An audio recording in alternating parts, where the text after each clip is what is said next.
Good morning, everyone.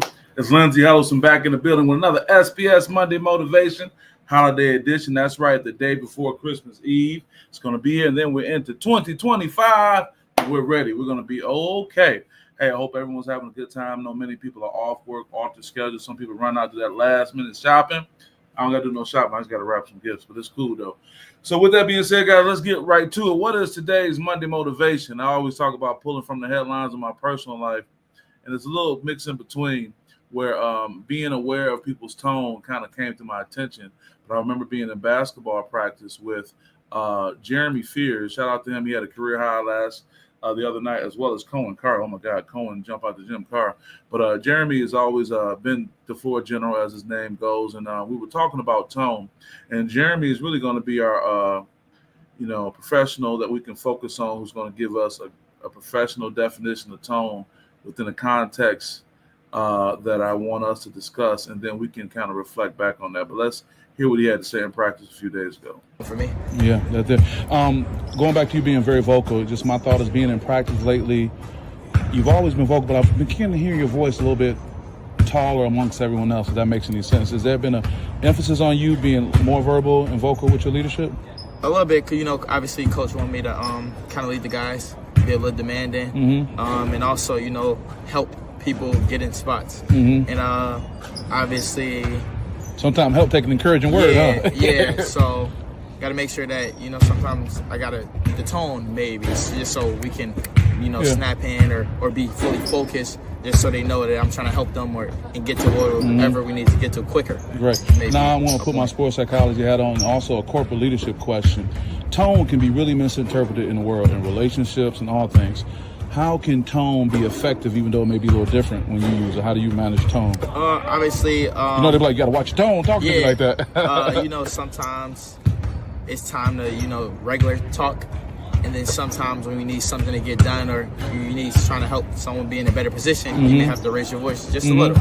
Obviously, it's the message that I'm still trying to get across, but you just listen a little bit more because it's a little bit louder. So just still making sure that you leading and knowing when to use the tones. Right, and I get it. Last thing, when you were out, you had a very positive attitude. Yeah, there we go. Jeremy Fears. Shout out to him. I think that was a great way to put it in perspective. I got Michelle Mimi Mark Watkins saying good morning, Michelle. Got Kevin Marshall saying good morning, my brother. Happy holidays to you as well. Was talking about tone, but there was a famous Dave Chappelle skit. Many of you may have seen when I think there was a wife swap where they would go stay with somebody else, and he was this old school cat that was coming on the scene, and he was sent to a house, and he said, "Hey, better check your tone, girl." Now, if somebody don't like me saying check your tone, girl, hey, I can say the same thing. First of all, better check your tone with me, man. Hey, tone is everything. Tone is everything. I think it's something we overlook. My brother says, wow, we just had this conversation with our leaders. Like, oh, wow, so it's a trending topic. Got my brother James Wu Payne. Good morning, my guy. Head coach at Southeastern High School, home of the Junglers. You guys go back on the timeline. You can see me having a great conversation with Wu Payne and his Southeastern Junglers. Wu, I appreciate your vulnerability and sharing. Wu's the man. Wu's going through some growing pains early on. Don't worry, you got Kevin Marshall Sr. on there. Veteran coaches can tell you how that goes. Wu, you going to be all right. With that being said, but no, to your point, let's talk about that. So what is tone? Okay. What is your tone of voice? Your tone of voice is the way you speak to others. The words are what you say, but your tone is how you express. Now, here's the thing. Some of us are consciously aware of our tone, and some of us are unconsciously aware. My concern is when you're consciously aware of your tone and you still continue to speak in that manner. And where am I pulling this information from? I had a couple of sources. One was, as always, Psychology Today, why the tone of your voice makes such a difference. And also, young lady, the Rayburn Psychology, licensed clinical psychologist, Dr. Carolina Rayburn, she has some information to share as well. I want to give appropriate credit to those who are providing great resources. So they say in Psychology Today, shifting your tone doesn't mean being phony. It's about being grounded. Also, tone of voice often transcends linguistic barriers. Subconscious cues are shared in the tone and body language through the conversation with others. Your tone consists of pitch, tempo, volume, and attitude, and we will get into that. But yeah, it's a subconscious piece. It's not necessarily what you say, it's how you say it. And that can go for impacting someone in a positive way or in a negative way. And you want to especially be careful as we use Jeremy as an example of how you lead. Now, this young man is on the Big Ten basketball team trying to play and get a national championship. It's kind of clear what they're focused on. But if you're in a work environment or even a relationship, it's mindful to be thinking of your tone. Now, some of you guys may have some type of authoritative figure role where you don't care about your tone. However, you're having a negative impact on the people you're dealing with, right? So what do we say about tone? Let's start with pitch. What is pitch? Pitch is how deep or high your voice is. While men tend to have lower pitches than women, the pitch of your voice may give some insight about you. So that high pitched voice, may throw somebody off. Like, where does this come from, man? What's going on? Kevin hit me. He said, Kevin, even if in marriage, come on, Kevin, talk to me. Even in marriage, if you don't come with a good tone, then we may ask, absolutely. You better check your tone. You better watch your tone. And go back and throw Dave up in there. Gave us that timeless meme. Better check your tone, girl. But I know, Kevin, I know you don't be saying that. I don't know what you say. I want to get that started with you. or she be coming right back at you. She be like, she be hitting you with this. First of all, I better check your tone with me, man. Hey, it goes down like that. We got somebody on YouTube saying morning. Youngest driller saying good morning. Good morning to you. Thanks for checking in from YouTube. But we want to talk about how we can be aware of it. Like I said, there's many possibilities. I'm talking to men in leadership roles right here, as coaches, as fathers, as husbands, whatever it may be. And we have to be mindful, consciously and subconsciously, about our tone. Get a lot of comments right here. Yep. He said, yep. Yep, Kev, I know what's up. Speaking right to it. So staying with that, want to go on and say, we talk about pitch. For example, if someone's pitch begins reaching high notes while speaking, they may come off as defensive, immature, or even unsure of themselves. But let me give you another thing that can happen. Rest in peace to my late brother, Sean Huddleston. His picture's covered up by my diploma right there. But my mother, whenever she comes on and when she watches, I'll be with her tomorrow for Christmas Eve, my daughter. Sean and I had a thing. When my mother's voice hit a high pitch, Kevin, when she said, Sean, or Lindsay, when her voice cracked, oh boy, you better look out. Now listen, I grew up in the heart of the city of Detroit. Hey, it was a serious time, but my mother was to be feared. I think it only happened twice when her voice cracked. And a voice crack means somebody getting cracked. So my you don't want that voice, that pitch. I learned about pitch early on. Okay, tempo. Let's talk about tempo, okay? Tempo is the speed at which you speak. Speaking too quickly may make people sound nervous. Speaking too fast may also make it difficult for listeners to follow your thought pattern. So you got to be mindful of your tempo. Again, people may do this all the time but not care, but then you wonder why you get negative results. People not responding to your leadership or not responding to you. So sometimes you got to slow down, but you may be excited, but you want to be able to slow it down. Kevin says, oh yeah, that voice meant everything. Yeah, man, come on. That's what we're talking about. It's not even the words you say, it's how you say it. You got to check your tone. Now, what else we got? Volume. Volume is a powerful form of communication. Volume may affect the flow of the conversation, participants' emotions, or words. Without volume control, the proper dialogue is challenged. Volume control. I like that word. So volume control, please. Because somebody could be saying A, B, C, D, but they can say it loud. You're like, hey, bring it down. Or they could be saying something that's important that you want to lean into, but the way their volume is, it's impactful. Now, there's another secret, too.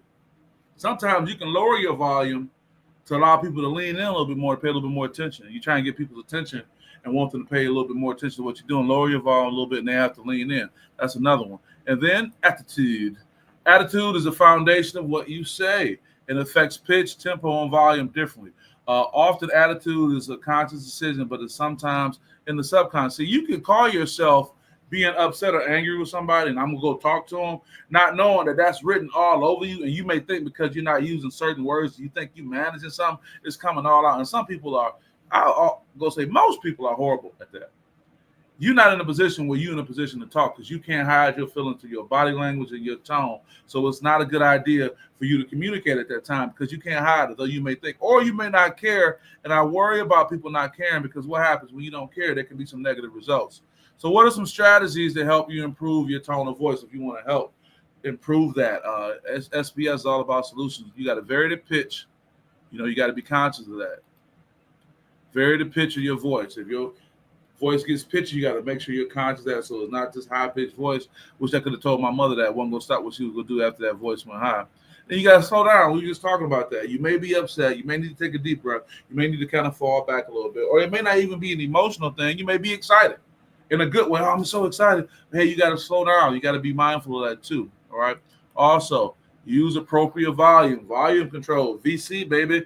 Not talking about venture capital, it's about volume control. Be mindful of your volume, okay? Again, if you're consciously aware, you want to make sure you have a positive impact on the person you're talking to or the people you're talking to. And then also use appropriate vocabulary. Sometimes it's that one word. I remember being in, I was doing some consulting work. There's another backstory behind it, but she said she used some curse words. She was talking to me, and I was like, "Oh, you swearing at me now?" And it kind of changed the dynamic because in many cases, we may be cool and comfortable with what we say, but you have to be mindful of the vocabulary that you're using. It's not to be used any kind of way that you think. So with that being said, guys, I want us to go into this holiday weekend to enjoy ourselves. This holiday week to enjoy ourselves. Hey, you're going to be around a lot of family.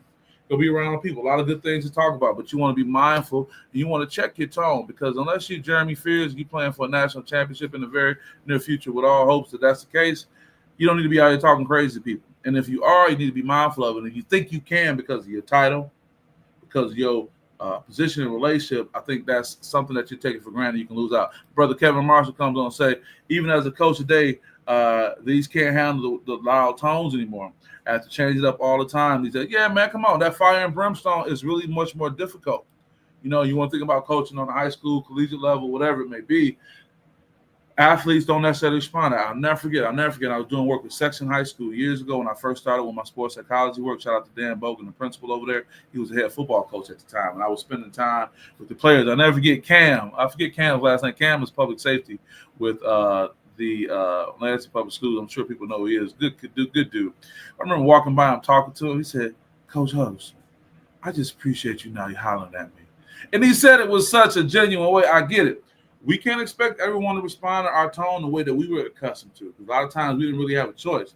Coach had a tone, we had to deal with it. Mama had a tone, hey, you had to deal with it. Daddy had a tone, you had to deal with it. But now we have to be more aware of our emotional intelligence as well as others' emotional intelligence. Because the whole point is I want you to be effective in your leadership. I want you to be effective in your communication. I want to be effective in your relationship. Sometimes, you can have a conversation with somebody that had nothing to do with the words that came out of your mouth.